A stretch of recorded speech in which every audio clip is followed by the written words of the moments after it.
Hey, what up you nerds? My name is Fallout, and this is my overall tips and tricks video for completing the solo flawless Prophecy Dungeon Triumph in D2. Now, I'm mainly a PvP player, but after having heard some people tell me I'm too Crucible focused to ever be able to complete a challenge like this, I got salty and decided to do it out of spite. And that means if I can do it, you can do it too. Here are the timestamps for today's video, so if you want to just jump to a certain section that you're stuck on, feel free to do so. Before diving into any specific encounter in the Prophecy Dungeon, I'd like to first give some overall basic tips on running the dungeon solo. Even though many of you are probably going to skip this part, I really suggest you get comfy and listen, because this advice might be the most important of all. First of all, you are going to fail a lot.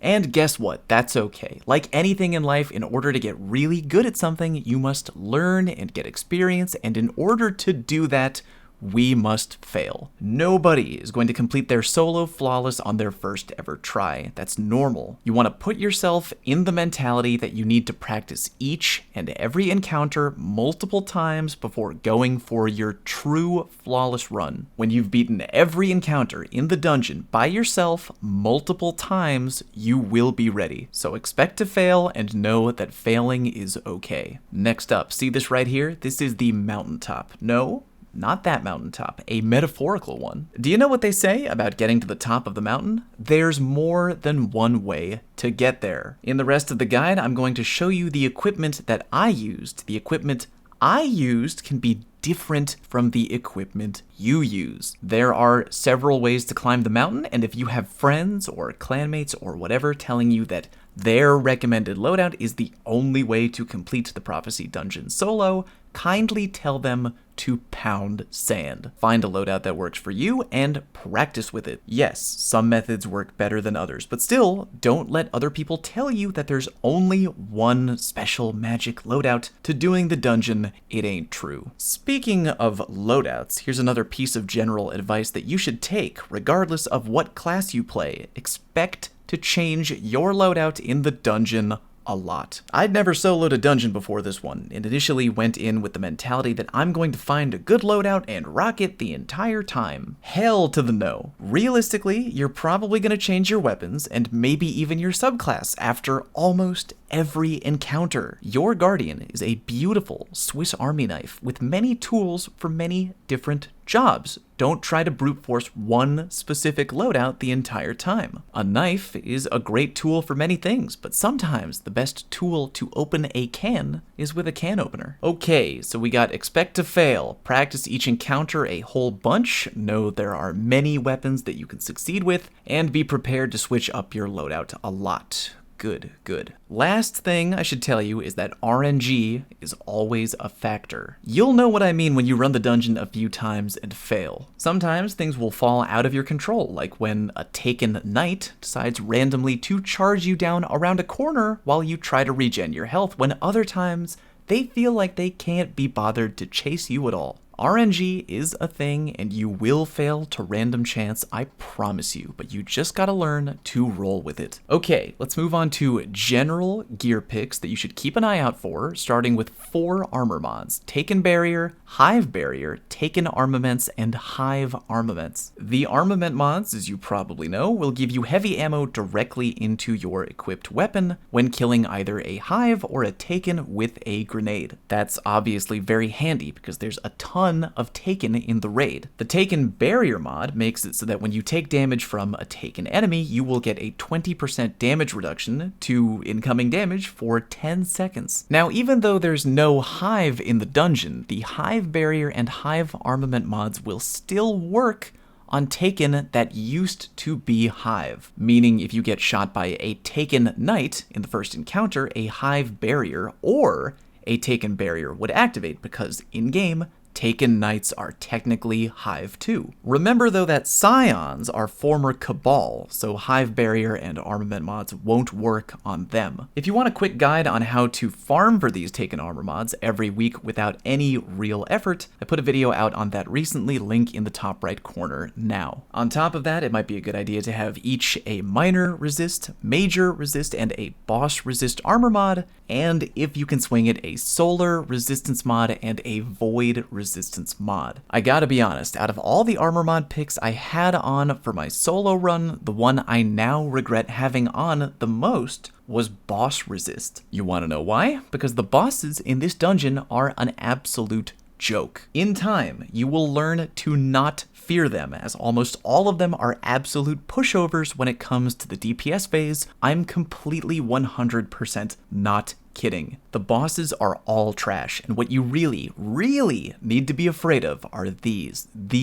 motherless jabronis right here, the Taken Knight Majors. These things are straight from hell, and I absolutely promise you that you will have far more in-game deaths and failures related to Taken Knights than you ever will to bosses. That is a rock solid guarantee from me to you. That's why I ended up putting on Solar and Void Resistance mods on. The Taken Hive Knights can alternate hitting you with both, and they hit hard. Not only that, but they're in nearly every encounter and are incredibly aggressive. I had dozens of attempts fail because a Taken Knight decided to, for no reason, go aggro and completely charge me down around a corner. Remember what I told you about RNG? The Taken Knights are the patron saints of bad dungeon RNG, and they are what you should fear most without question. So maybe instead of a boss resist, now that I think about it, maybe a recovery mod. Your goal is staying alive, and recovery is always welcome. Trust me, the bosses are gentle kitty cats compared to the Taken Knights. There are more armor mods I've heard great things about and would have loved to have used, but I don't have them. One such mod is Protective Light, which can also help with incoming damage resistance. Probably worth a look if you have it available. For general weapon use, you have a ton of viable options. I got into the habit of leaning pretty hard on the Risk Runner as a warlock in combination with Devour. In the Cube Room encounter especially, Risk Runner was pretty much how I was able to burn through that whole area without dying a million times. Again, your experience may vary. Weapons I've seen people succeed with in my own research includes the Mountaintop, a weapon I used a lot, the Wither Horde, the Recluse, the Risk Runner, the Falling Guillotine, and the Anarchy. There are many more weapons I'm sure will work fine, but out of every strategy I've either used or read up on, these are the names I've seen the most. Remember, you're going to switch weapons a lot throughout the dungeon, so keep an open mind. Okay, let's talk about the entrance encounter. You can either take your time doing this encounter the proper way, gathering light and dark emotes, activating them on the appropriate platform, and progressing to the end,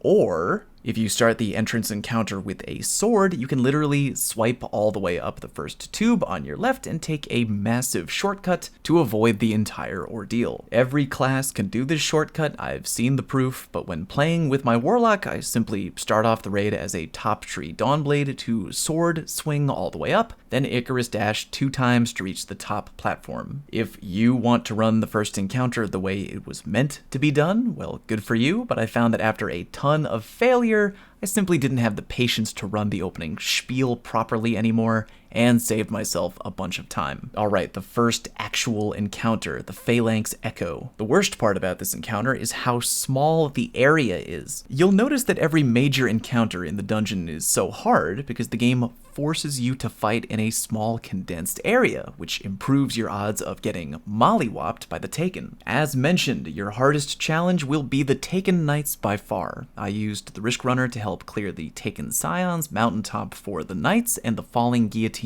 for the boss. Now, to kill the Knights more efficiently, the Anarchy and the Wither Horde are both top tier options. With both, your plan should be to tag a Knight, then run for cover and wait for them to burn out. Again, I used the Mountaintop.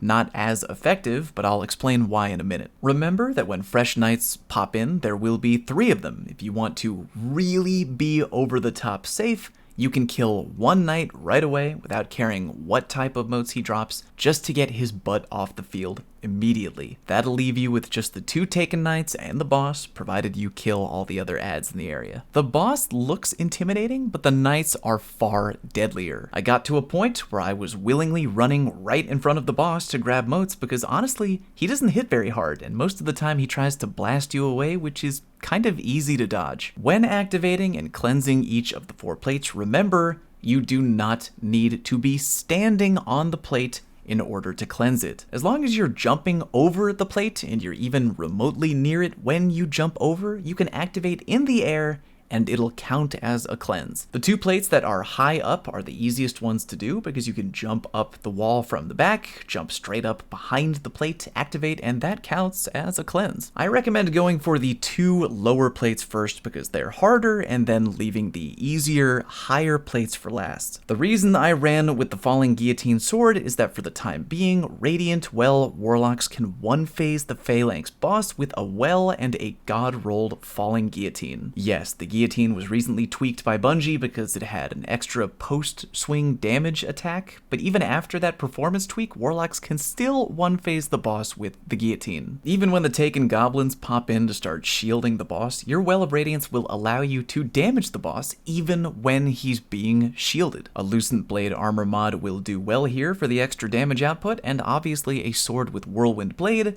is preferable for extra damage. Although I haven't done it as a hunter or a titan, I've seen non-warlocks able to one-phase this boss, and all of them have been with the Guillotine Sword. You should do it in combination with Lucent Blade and Oppressive Darkness, but remember that you'll have to periodically clear the field of Taken Goblins because they'll pop in and try to shield the boss. If you're running the Anarchy to easily tag the knights and hide while they burn out, maybe pair that with the Mountaintop for boss DPS. As you'll see later on for the boss fight, the combo of Oppressive Darkness, which you can get on your seasonal artifact, then 2 Anarchy prongs directly to the enemy body, followed by repeated mountaintopping over and over, can do wonders. TLDR, you can either try to go for the risky 1-phase with a sword, or maybe go for the safer 2-phase, whichever you feel more comfortable with. Next is the Wasteland. This should be a pretty easy experience. You have 3 different areas of Taken Blights to kill while staying alive, and the good news is that if you're ever low on health, simply run out of the area, regen,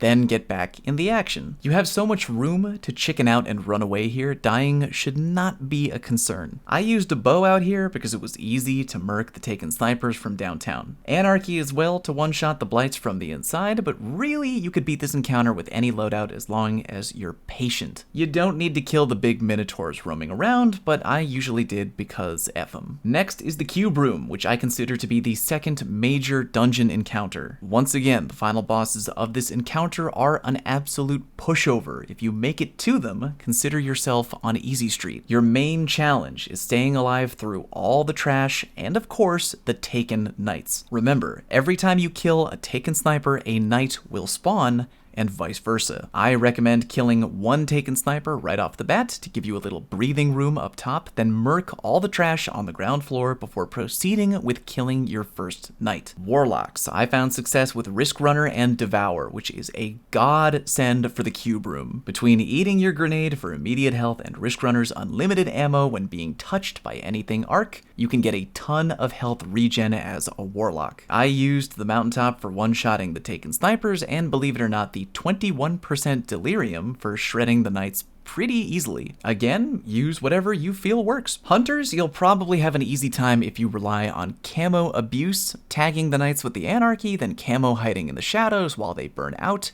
is a very popular option. Titans might need to brute force this room a little bit from what I've seen. The Xenophage Exotic Machine Gun seems to be a solid option for the knights, as well as Recluse Mountaintop for dealing with both trash and the Taken snipers. Ward of Dawn is the play, and if you're ever in a rough situation, you can simply pop your bubble as a quick get out of jail free card. Remember, in the Cube Room, when you've cleansed the right plate and are ready to teleport to the next room, there's no rush. You don't have to go right away. If you want to go around the room and gather ammo or let your supercharge, you can do that. Yes, Taken will spawn into the room periodically, but it won't be any knights and it won't be any snipers if you've already cleared the room. It'll only be low-level Acolyte trash, which you can probably carve through. So if you really want to get your super back and are about 75% to getting it, just wait a little bit before stepping onto the teleporter and take your time. When you're at the bosses, there is no rush in killing them. No matter what class you are, at this point, you'll likely have Oppressive Darkness hit them with that and whatever heavy DPS option you brought. Warlocks stay alive with Devour, Hunters stay alive with Camo, Titans use Oppressive Darkness and your bubble and just cut through the bosses. They are pushovers. The knights beforehand are the real challenge. After Cube Room, you're back in the Wasteland. There's really no need to fight any Taken here. Take out your Sparrow, go directly to the right, and move on to Singularity, aka Rainbow Road. On this part, I use a bow in order to take out the Taken snipers, and I do not take out my Sparrow once in the entire area. If you want to take out your Sparrow and prove what a big tough baller you are, fine. Don't come crying to me when you mistime a turn or a boost and fail your challenge in the dumbest way possible. I feel that during this dungeon there are times when you want to take a breather. This is one of those times for me. Take your time and walk all the way down, only using a long-range weapon to take out snipers when you can. If you want to take the route where you jump down from platform to platform, for the love of God, bring a close-range weapon that is not the mountaintop. As you descend on the platform route, Taken will spawn on those platforms with you, and you'll need something to kill them that won't end up hurting you. Again, that's why I take the ribbon path. Yeah, there's one particular area where you have to make a really long jump, but who cares? Every class can make a long jump. Warlocks have Heat Rising on Top Tree Dawn, Hunters have triple jump stompies, and Titans have the Lion Rampants. I'd rather take the safe route, aka the ribbon route, but you do you. Finally, we come to the final boss fight. Once again, the biggest tip I can give you, the real boss of this encounter are the Taken Knights. Surprise, surprise. The final boss here in this encounter is the biggest chump of them all. He just has a lot of health, and that's it. If you do the DPS phase the right way, he'll barely ever touch you. If you can outlast the Taken Knights and the rest of the low-level trash, this encounter is yours. Here's the deal. Think of the boss fight this way. There are two rooms, the trash room